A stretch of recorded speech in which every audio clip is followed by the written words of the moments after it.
Friends உங்கள் எல்லோருக்கும் அன்பான வணக்கம். இன்னைக்கு நம்ம சால்னா எப்படி செய்யறதுன்னு பார்க்கலாம். இந்த சால்னாவை சால்னா அல்லது சேர்வான்னு சொல்வாங்க. இது பரோட்டா, சப்பாத்தி எல்லாத்துக்குமே ரொம்ப ரொம்ப சூப்பரா இருக்குங்க. ரமாதேவி அப்படிங்கிற சகோதரி ரொம்ப நாளாவே கேட்டுட்டு இருந்தாங்க. அவங்களுக்காகவும் மற்ற எல்லோருக்காகவும் சால்னா எப்படி செய்யறதுன்னு பார்க்க போறோம். இந்த சால்னா ரெசிபி என் பாட்டியோட ஃபேமிலி ஃப்ரெண்ட் ஒருத்தங்களோட ஹோட்டல்ல செய்யற ரெசிபிங்க. இந்த சீக்ரெட் ரெசிபிய உங்களுக்காக நான் வாங்கி செய்து காட்ட போறேன். வாங்க எப்படி செய்யுதுன்னு பார்க்கலாம்.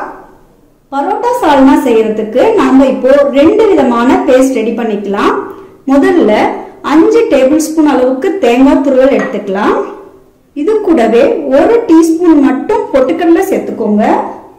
இது கூட கொஞ்சமா தண்ணி விட்டு கரகரப்பா அரைச்சு எடுத்துக்கலாங்க.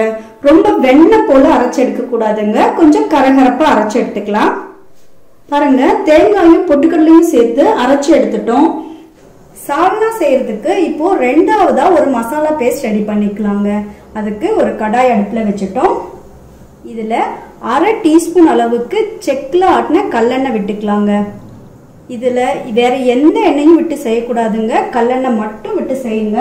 இப்போ இது கூட 2 பட்டை, 2 கிராம்பு, பாருங்க ரொம்பவே குட்டியா இருக்கிற மராட்டி மொக்கு 1, 1/2 அன்னாசி பூ, பாருங்க ரொம்பவே குட்டியா இருக்கிற கல்பாசி பூ 1, நிறைய போடக்கூடாதுங்க, அளவாதான் சேர்க்கணும். கூடவே 3 வரமிளகாய், இது கூட 2 டேபிள் ஸ்பூன் அளவுக்கு தனியா, 1/4 டீஸ்பூன் அளவுக்கு சோம்பு சேர்த்துட்டு தீயை நல்லா நிதானமா வச்சுட்டு பொன்னிறமா வறுத்துக்கலாங்க.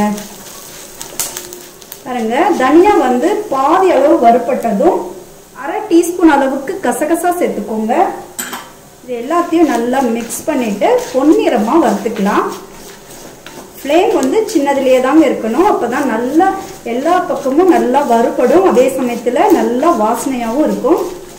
இப்போ ஸ்டவ் ஆஃப் பண்ணிட்டு இதை ஆற வச்சு நல்லா நைஸா அரைச்சு எடுத்துக்க போறோங்க. பாருங்க, நம்ம வறுத்து வச்ச சாமானம் எல்லாம் நல்லா ஆறியாச்சுங்க. இப்போ இது கூட கொஞ்சம் போல தண்ணி விட்டு நல்லா நைஸா அரைச்சு எடுத்துக்கலாங்க. மிக்சியில அரைக்கிறப்போ முதல்ல இதை பவுடர் பண்ணிட்டு அப்புறம் தண்ணி சேர்த்து அரைக்கலாம். அப்ப ரொம்ப நல்லா நைஸ் ஆகுங்க. பாருங்க, நம்ம வறுத்த சாமானங்களை எல்லாம் நல்லா நைஸா அரைச்சு எடுத்துட்டோம். இப்போ சால்னா செய்ய ஸ்டார்ட் பண்ணிடலாம். இப்போ சால்னா செய்யறதுக்காக ஒரு கடாய் அடுப்புல வச்சுட்டோம். அதுல 5 டேபிள் ஸ்பூன் அளவுக்கு கல்லெண்ணெய் விட்டுக்கலாங்க. சால்னாவுக்கு கொஞ்சம் எண்ணெய் அதிகமா விட்டுக்கோங்க. எண்ணெய் நல்லா காஞ்சதும் 1 டீஸ்பூன் அளவுக்கு இஞ்சி பூண்டு பேஸ்ட் சேர்த்துக்கோங்க. இஞ்சி பூண்டோட பச்சை வாசனை நல்லா போனதும் இது கூட ஒரு பெரிய வெங்காயத்தை நீள நீளமா கட் பண்ணி வச்சிருக்கோம், அதை சேர்த்துக்கோங்க. பொதுவா நம்ம வீட்டுல முதல்ல வெங்காயம் சேர்த்து வதக்குவோம், அடுத்துதான் இஞ்சி பூண்டு பேஸ்ட் போடுவோங்க. ஆனா ஹோட்டல்ல ஃபர்ஸ்ட் இஞ்சி பூண்டு பேஸ்ட் வதக்கிட்டு அடுத்து இது போல வெங்காயம் சேர்த்துக்கிறாங்க. வெங்காயம் சேர்த்து நல்லா ஒரு 2 நிமிஷம் வதக்கி விட்டுக்கலாங்க. வெங்காயம் பாருங்க நல்லா வதங்கி வந்ததும் இது கூட 2 தக்காளி பழத்தை நீள நீளமா கட் பண்ணி வச்சிருக்கோம், அதை சேர்த்துக்கோங்க. கூடவே இந்த சால்னாக்கு தேவையான அளவுக்கு உப்பையும் சேர்த்துக்கோங்க. இதை எல்லாத்தையும் நல்லா மிக்ஸ் பண்ணி விட்டுட்டு தக்காளி நல்லா சாஃப்டா வதங்குற வரைக்கும் வதக்கி விடலாங்க.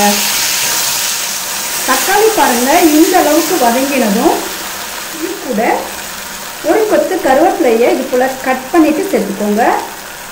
கூடவே ஒரு கொத்து கொத்தமல்லி இலையையும் இது போல கையில கட் பண்ணிட்டு சேர்த்துக்கோங்க. இதை நல்லா மிக்ஸ் பண்ணி விட்டுக்கலாம். இந்த டைம்ல நம்ம வறுத்து அரைச்சோம் இல்லைங்களா, அந்த மசாலா பேஸ்ட்டை சேர்த்துக்கலாம். கூடவே 1/2 டீஸ்பூன் அளவுக்கு மஞ்சள் தூள் சேர்த்துக்கோங்க. 1 டீஸ்பூன் அளவுக்கு மிளகாய் தூள், இது கூட கறி மசாலா பவுடர் 2 டீஸ்பூன் அளவுக்கு சேர்த்துக்கோங்க. இந்த சால்னாவில் நம்ம மிளகாயும் சேர்க்கிறோம், மிளகாய் தூளும் சேர்க்கிறோம், கறி மசால் தூளும் சேர்க்கிறோங்க. அதனால காரம் பார்த்து அளவா போட்டுக்கோங்க. இது எல்லாத்தையும் நல்லா மிக்ஸ் பண்ணிட்டு அப்படியே எண்ணெயிலேயே நல்லா வதக்கி விட்டுக்கலாங்க. ஆயில் எல்லாம் அழகா மேல வரணும், அது வரைக்கும் இந்த மசாலா நல்லா வதங்கணுங்க. பாருங்க, நம்ம சேர்த்த இந்த மசாலா பேஸ்டோட பச்சை வாசனை நல்லா போயாச்சு. ஆயில் எல்லாம் அழகா மேல வந்தாச்சுங்க. இந்த மாதிரி ஒரு தொக்கு பதத்துக்கு வந்த பின்னாடி தான் நம்ம தண்ணி சேர்க்கணும். இந்த ரெசிபியை பொறுத்த வரைக்கும் நம்ம கரம் மசாலா சேர்க்க கூடாதுங்க, கறி மசாலா தூள் தான் சேர்க்கணும். இப்போ இது கூட 1 கப் அளவுக்கு தண்ணி சேர்த்துக்கோங்க. பாருங்க, இந்த டைம்ல சால்னா நமக்கு எவ்வளவு திக்னஸ்ல வேணுமோ அதுக்கேற்ற மாதிரி தண்ணி சேர்த்துக்கலோங்க. பொதுவா பிளைன் சால்னா கொஞ்சம் தண்ணியா தான் இருக்கும். அதனால இன்னும் ஒரு 1/2 கப் அளவுக்கு விட்டுக்கிறேன். தண்ணி தாராளமா சேர்த்து 10 நிமிஷம் கொதிக்க விட்டுக்கோங்க. தண்ணி சேர்த்து நல்லா 10 நிமிஷம் கொதிக்க விட்டுட்டோங்க. இந்த டைம்ல நம்ம அரைச்சு வச்சோம் இல்லைங்களா, அந்த தேங்காய் பேஸ்ட் சேர்த்துக்கலாம். தேங்காய் பேஸ்ட் சேர்த்து நல்லா மிக்ஸ் பண்ணி விட்டுக்கோங்க. இந்த டைம்ல கொஞ்சம் தண்ணி தேவைப்பட்டா சேர்த்துக்கோங்க. இப்போ இதை ஒரு 3 நிமிஷம் கொதிக்க விடலாங்க. தேங்காய் பேஸ்ட் சேர்த்து நல்லா 3 நிமிஷம் கொதிக்க விட்டுட்டோம். இப்போ கடைசியா கொஞ்சம் கொத்தமல்லி தூவிட்டு ஸ்டவ் ஆஃப் பண்ணிடலாம். ஃப்ரெண்ட்ஸ், பாருங்க, நல்ல டேஸ்டியான சால்னா ரெடி பண்ணிட்டோம். நீங்களும் இந்த ரெசிபியை வீட்டில் ட்ரை பண்ணி பார்த்துட்டு எப்படி இருந்ததுன்னு கமெண்ட்ல சொல்லுங்க. இந்த வீடியோ பிடிச்சிருந்தா லைக் பண்ணி உங்க ஃப்ரெண்ட்ஸ் கூட ஷேர் பண்ணிக்கோங்க. மறக்காம சப்ஸ்கிரைப் பண்ணிக்கோங்க. இதுவரைக்கும் இந்த வீடியோவை ரொம்ப பொறுமையா பார்த்ததுக்கு உங்களுக்கு ரொம்ப ரொம்ப நன்றி.